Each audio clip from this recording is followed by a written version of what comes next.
Hello everyone. Management અકાઉન્ટની અંદર આપણે રોકડ અંદાજપત્રની થિયરી જોઈ. આજે આપણે એક સમ સ્ટાર્ટ કરીશું. પહેલા જ સમથી આપણે શરૂઆત કરીશું અને જોઈશું કે કેવી રીતે આપણે રોકડ અંદાજપત્ર બનાવવાનું હોય છે. બહુ સિમ્પલ સમ લઈશું આપણે. Sum number 1. નીચેની માહિતી પરથી 30મી સપ્ટેમ્બર 2012ના રોજ પૂરા થતા 3 માસ માટેનું રોકડ અંદાજપત્ર બનાવો. હવે જુઓ, 30મી સપ્ટેમ્બર 2012ના રોજ પૂરા થતા 3 માસ માટે, એટલે 30મી સપ્ટેમ્બરે ક્યારે 3 મહિના પૂરા થાય, એટલે કેટલા મહિનાનું બનાવવાનું? તો 3 મહિનાનું બનાવવાનું તો ખબર છે, પણ કયા કયા? તો એક તો સપ્ટેમ્બર મહિનો આવી જશે, એની આગળનો મહિનો કયો આવશે? ઓગસ્ટ, અને એની આગળનો જુલાઈ. એટલે જુલાઈ, ઓગસ્ટ અને સપ્ટેમ્બર મહિનાનું આપણે રોકડ અંદાજપત્ર બનાવવાનું રહેશે. આપણને વિગતોમાં જણાવેલું છે કે 1 જુલાઈ 2012ના રોજ બેંક શિલ્લક 25,000 રૂપિયા હતી. એટલે આપણને ઓપનિંગ બેલેન્સ આપેલી છે 1 જુલાઈની બેંક શિલ્લક. એના પછી આપણને ચૂકવેલ અંદાજેલ માસિક પગાર અને મજૂરી આપેલા છે. આ આપણું શું છે? ખર્ચ છે, જેમાં આપણી રોકડ જાય છે. આ આપણને માસિક પગાર અને મજૂરી આપેલી છે, એટલે દર મહિને આપણે આ વસ્તુને ખર્ચામાં બતાવવાની રહેશે. ચૂકવવા પાત્ર વ્યાજ ઓગસ્ટ 2012, એટલે ખાલી વ્યાજ જે છે એ ઓગસ્ટ 2012માં ચૂકવાયું છે, એટલે એ ખાલી ઓગસ્ટ મહિનાની અંદર એન્ટ્રી થશે. આપણને અંદાજ આપેલો છે, એમાં રોકડ વેચાણ, ઉધાર વેચાણ, ખરીદી અને અન્ય ખર્ચા આપેલા છે. મહિનાઓમાં જૂન, જુલાઈ, ઓગસ્ટ અને સપ્ટેમ્બર આપેલા છે અને એની બધી વિગતો આપેલી છે. નીચેની રકમ વિગતમાં આપણને કહ્યું છે કે ઉધાર વેચાણના નાણાં પૈકી 50% રકમ જે મહિને વેચાણ થયું હોય તે મહિને મળે છે. હવે જે મહિને વેચાણ થયું હોય એ મહિને, એટલે જે મહિનાની વેચાણ આપેલી છે આપણને, સપોઝ જૂન મહિનાનું ઉધાર વેચાણ આપેલું છે, તો એનું જે 50% રકમ છે એ 50% રકમ આપણને ત્યારે એ જ મહિનામાં મળી જાય છે. બાકીની 50%, એટલે અને બાકીની 50% રકમ બીજા મહિને મળે છે. એટલે સપોઝ જૂનનું વેચાણ છે તો એના 50% રકમ જે છે એ, સપોઝ જૂનમાં આપણને આપેલું છે ઉધાર વેચાણ 1 લાખ રૂપિયા, તો એમાં આપણે ગણી શકીએ કે 1 લાખના 50% આપણને જૂનમાં મળે છે, પણ બાકીના 50% ક્યારે મળે છે? જુલાઈમાં મળે છે. એવી જ રીતે સેમ ટુ સેમ જુલાઈ, ઓગસ્ટ અને સપ્ટેમ્બરમાં પણ થશે કે એ મહિનાનું જે ઉધાર વેચાણ હોય એના 50% રકમ આપણને એ જ મંથમાં મળી જાય અને બાકીની 50% રકમ એ બીજા મહિનામાં મળે છે. ઉધાર વેચાણની ઉઘરાણી પર જો તે જ માસમાં ખરીદીના નાણાં મળે તો 5% વટાવ આપવામાં આવે છે અને બીજા મહિને નાણાં મળે તો 2.5% વટાવ આપવામાં આવે છે. અહીંયા આપણને એવું કીધું છે કે જો એ પૈસા જે ઉઘરાણી જે છે એ જ મહિનામાં પૈસા મળી જાય તો આપણે એમને 5% રોકડ વટાવ આપીએ છીએ અને બીજા મહિને મળી જાય તો 2.5% વટાવ આપીએ છીએ. ક્લિયર છે?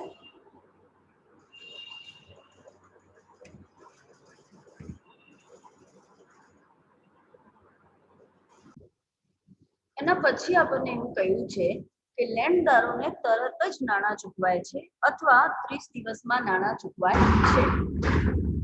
એવો અંદાજ છે કે 10% જેટલા નાણાં લેણદારોને તાત્કાલિક ચૂકવવા પડે છે. એટલે 10% જે ખરીદી થાય એના 10% આપણે તાત્કાલિક ચૂકવીએ છીએ, એટલે એ જ મહિનામાં ચૂકવીએ છીએ અને બાકીના જે પૈસા છે 90% એ આપણે બીજા મહિનામાં ચૂકવીએ છીએ. ક્લિયર છે?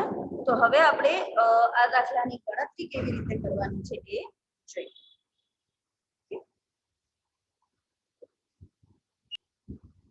તો હવે આપણે દાખલો જોઈએ. દાખલો જોતા પહેલા આપણે શું કરીશું? ગણતરી કરીશું કે લેણદાર અને દેવાદારોને આપણે જે ચૂકવણી થઈ છે, લેણદારો જોડે ચૂકવણી કરી અને દેવાદારો પાસેથી જે પૈસા મળ્યા એની આપણે ગણતરી કરવાની છે. એની ગણતરી આવી રીતે બતાવવાની પણ છે. સૌથી પહેલા એની ગણતરી કરી દઈશું તો ઈઝી થઈ જશે આપણા માટે રોકડ અંદાજપત્ર બનાવવું.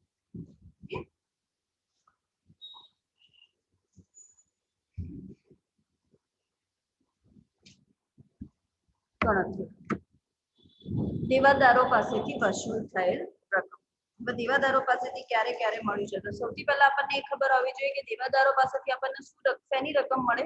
ઉધાર વેચાણની રકમ મળે. ઠીક, તો આપણે આમાં ઉધાર વેચાણના કોલમમાં જોવાનું રહે. આપણને એવું કીધું છે કે ઉધાર વેચાણ પૈકી 50% રકમ એ જ મહિનામાં મળી જાય છે અને 50% રકમ નેક્સ્ટ મંથમાં મળે છે. તો આપણે શરૂઆત ક્યારથી કરવાની છે? જુલાઈથી. તો જુલાઈની અંદર આપણને જૂનના 50% રકમ પણ મળી હશે. તો આપણે સૌથી પહેલા એન્ટ્રી કરીશું જુલાઈ બરાબર જૂનના વેચાણ, એટલે 1 લાખ જૂનમાં વેચાણ થયું હતું કે 1 લાખના 50%, એટલે 50,000 રૂપિયા. એનો 2.5% વટાવ મળે છે બીજા મહિને જ્યારે આપણને પૈસા મળે ત્યારે. તો માઇનસ કરીશું વટાવ 2.5%, એટલે 50,000 ના 2.5% કેટલા થાય? 1250 રૂપિયા. 50,000 માંથી 1250 શું આપ્યું છે? વટાવ આપ્યું છે, એટલે આપણા માટે શું થઈ જશે? માઇનસ થઈ જશે, કેમ કે આપણને વટાવ મળવાનો નથી, એના સિવાયની જ રકમ મળવાની છે. અને આપણે અહીંયા સ્ટ્રિક્ટલી આપણને કેટલી કેશ મળી છે અને કેટલી કેશ ગઈ છે એની જ ચર્ચા કરવાના છીએ. તો જૂનનું વેચાણ 50,000 છે, એની માઇનસ 1250 કરીએ તો 48,750 રૂપિયા થાય. પ્લસ જુલાઈના વેચાણ. જુલાઈનું વેચાણ કેટલું થયું છે? તો ટેબલમાં આપણને આપેલું છે 80,000 રૂપિયા. એના 50% કરવાના, એટલે 40,000 રૂપિયા. અને એ સેમ મહિનાની અંદર આપણે 5% વટાવ આપીએ છીએ. 40,000 માઇનસ 5% વટાવ, એટલે 40,000 ના 5% કેટલા થાય? 2,000 રૂપિયા. 40,000 માંથી 2,000 રૂપિયા માઇનસ કરીએ તો આપણને જવાબ મળશે 38,000 રૂપિયા. 38,000 રૂપિયા પ્લસ 48,750 રૂપિયા, એટલે આપણને જુલાઈ મહિનામાં ટોટલ પૈસા મળે છે 86,750 રૂપિયા. સેમ પ્રોસીજર ઓગસ્ટ અને સપ્ટેમ્બર માટે કરવાની છે. ઓગસ્ટમાં પણ આ રીતે જ કરીશું. જુલાઈના વેચાણ એટલે 80,000 ના 50%, એટલે 40,000 રૂપિયા માઇનસ વટાવ 2.5%, એટલે 1,000 રૂપિયા. 40,000 માંથી 1,000 રૂપિયા માઇનસ થાય તો 39,000 રૂપિયા મળે. ઓગસ્ટના વેચાણની અંદર 1,40,000 રૂપિયા ઓગસ્ટમાં વેચાણ થયું, એટલે એના 50% કરીએ તો 70,000 રૂપિયા માઇનસ એનો વટાવ 5%, એટલે 70,000 ના 5% કેટલા થાય? 3500 રૂપિયા. 3500 રૂપિયા માઇનસ કરીએ 70,000 માંથી તો આપણને જવાબ મળે 66,500 રૂપિયા. 66,500 પ્લસ 39,000 કરીએ તો આપણને જવાબ મળે 1,05,500. સેમ રીતે આપણે સપ્ટેમ્બરનું પણ કરીશું. ઓગસ્ટનું વેચાણ 1,40,000 હતું, એના 50% 70,000 રૂપિયા માઇનસ 2.5% 1,750, એટલે 70,000 માંથી 1,750 બાદ કરીએ તો મળશે 68,250 રૂપિયા. પ્લસ સપ્ટેમ્બરનું વેચાણ જે છે 1,20,000 થયું છે, એટલે એના 50% કરીએ તો 60,000 રૂપિયા માઇનસ વટાવ મળે આપણને 5%, 3,000 રૂપિયા આપણે વટાવ આપ્યું, એટલે 60,000 માઇનસ 3,000 એટલે 57,000 રૂપિયા પ્લસ 68,250, એટલે આપણને ટોટલ જવાબ મળશે 1,25,250. હવે 3 મહિના માટે આપણી પાસે દેવાદારોની ઉઘરાણી આવી ગઈ. હવે આપણે લેણદારોને કેટલા ચૂકવ્યા એ જોઈ લઈએ. તો લેણદારોને ચૂકવેલ રકમ જુલાઈમાં જૂનની ખરીદીના 90% એ આપણે જુલાઈમાં ચૂકવવાના હોય. તો જૂનની ખરીદી 1,60,000 હતી, એના 90% એટલે 1,44,000, અને જુલાઈની ખરીદીના 10% ચૂકવવાના, એટલે 1,70,000 ના 10%. અહીંયા આપણને કોઈ વટાવ આપતા નથી, એટલે આપણે કઈ એનું એક જેટલી રકમ છે એટલી જ રકમ ચૂકવવાની રહેશે.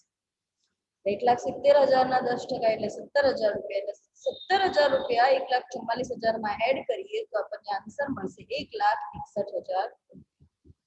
એ જ રીતે ઓગસ્ટની ખરીદી ઓગસ્ટની અંદર જુલાઈની ખરીદી જે 1,70,000 હતી એના 90% કરીએ તો 1,53,000 થાય, અને ઓગસ્ટની ખરીદી 2,40,000 ના 10% કરીએ તો 24,000 રૂપિયા. ટોટલ થાય 1,77,000. સેમ રીતે સપ્ટેમ્બર માટે પણ કરવાનું. ઓગસ્ટની ખરીદીના 2,40,000 ના 90%, 2,16,000 રૂપિયા પ્લસ સપ્ટેમ્બરની ખરીદી 1,80,000 ના 10%, 18,000 રૂપિયા, તો આપણને ટોટલ મળશે 2,34,000. આપણે થઈ ગયું. હવે આપણે સીધે સીધું પત્રક બનાવીએ. તો જુલાઈ 2012 થી ઓગસ્ટ 2012 સુધીનું રોકડ અંદાજ પત્રક. આપણને ખબર જ છે કઈ રીતે બનાવવાનું. વિગત જુલાઈ, ઓગસ્ટ, સપ્ટેમ્બર. હવે જુઓ, આમાં શરૂની રોકડ સિલક. શરૂની રોકડ સિલકનું કોલમ ખાલી જુલાઈમાં જ લખાશે, ઓગસ્ટ અને સપ્ટેમ્બરમાં બાકી રહેશે. ઓગસ્ટ અને સપ્ટેમ્બરમાં આપણે શોધી અને પછી લખવું પડશે, કેમ કે પહેલા જુલાઈનું આખર સિલક મળે, પછી આખર સિલક ઓગસ્ટની શરૂની સિલક બનશે. એટલે આ બે કોલમ છે ને પહેલેથી લખાશે નહીં, ફક્ત આપણને શરૂની રોકડ સિલક આપેલી છે જુલાઈની 25,000 એ જ લખાશે. પછી આપણે લખવાનું છે રોકડ આવક. આપણને ટેબલની અંદર રોકડ વેચાણ પણ આપેલું છે, તો આપણે 3 મહિના માટે, જૂનનું તો આપેલું જ નથી, એટલે જુલાઈ, ઓગસ્ટ અને સપ્ટેમ્બરની જ વિગતો આપણે ધ્યાનમાં લેવાની છે.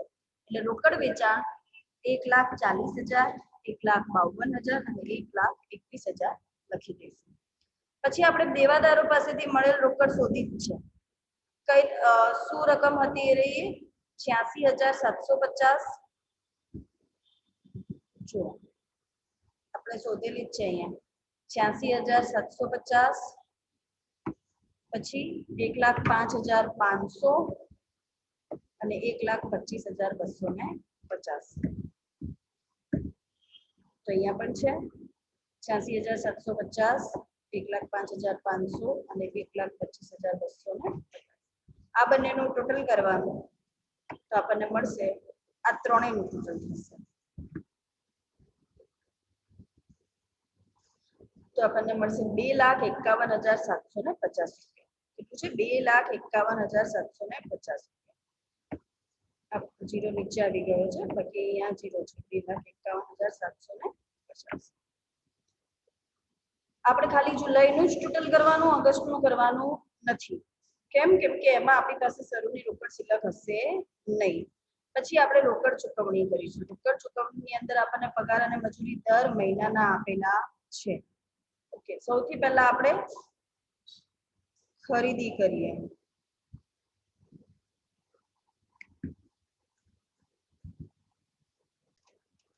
સૌથી પહેલા આપણે ખરીદીના પૈસા ચૂકવ્યા એ તો આપણે લાસ્ટ સ્લાઇડની અંદર આપણે ગણતરી કરેલી જ હતી. કેટલા લેણદારોને ચૂકવ્યા છે આપણે? 1,61,000, 1,77,000 અને 2,34,000. તો અહીંયા આપણે લખી દઈશું 1,61,000, 1,77,000 અને 2,34,000. પગાર અને મજૂરી આપણને સેમ મહિનાના આપેલા જ છે, તો દર મહિને 10,000 રૂપિયા લખી દઈશું. અન્ય ખર્ચાઓ આપણને આપેલા છે કોષ્ટકની અંદર 20,000, 22,000 અને 21,000. એ પણ આપણે લખી દઈશું. આપણને ચૂકવવા પાત્ર વ્યાજ માત્ર અને માત્ર ઓગસ્ટ મહિના માટે આપેલું હતું 5,000 રૂપિયા, એટલે 5,000 લખી દઈશું. બાકીના 2 મહિનામાં કશું આવશે નહીં. હવે આનો ટોટલ કરીએ આપણે, ખાલી ખરીદીનો ચૂકવણીનું ટોટલ કરીએ તો આપણને મળશે 1,91,000 રૂપિયા. આનું ટોટલ કરીએ તો 2,14,000 અને આનું ટોટલ કરીએ તો 1,65,000 રૂપિયા. હવે 2,51,750 માંથી 1,91,000 રૂપિયા માઇનસ કરો તો આપણને મળશે 60,750 રૂપિયા. 60,750 રૂપિયા જે મળ્યું આપણને એ શું છે? આપણી રોકડ સિલક છે, આખર સિલક. આ 60,750 એ આખર સિલક આપણી શું થઈ જશે? શરૂની રોકડ સિલક થશે. પછી આપણે એને આ બંને ટોટલમાં એડ કરીએ તો 60,750 પ્લસ 1,52,000 પ્લસ 1,05,500 એટલે આપણને આન્સર મળશે 3,18,250 રૂપિયા. અહીંયાનું ટોટલ આપણે કરેલું જ છે, એટલે 3,18,250 માંથી આપણે 2,14,000 માઇનસ કરીએ તો આપણને ઓગસ્ટ મહિનાની આખર સિલક મળે 1,04,250. આ જ આખર સિલક આપણી શું થઈ જશે? અહીંયા શરૂની સિલક 1,04,250. એની અંદર આપણે 1,21,000 અને 1,25,250 રૂપિયા ઉમેરીએ તો આપણને મળે 3,50,500. આમાંથી બાદ કરીશું આપણે 1,65,000 રૂપિયા, એટલે આપણને આખર સિલક મળે 85,500. અને અહીંયા આપણો સમ પૂરો. ખ્યાલ આવી રહ્યો છે કે કઈ રીતે આપણે ગણવાનું છે? જે આપણને રોકડ આવક આપેલી છે એ આપણે લખી દેવાની, રોકડ જાવક આપેલી છે એ આપણે લખી દેવાની. લેણદારો અને દેવાદારોનું જે બી આપણને આપેલું હોય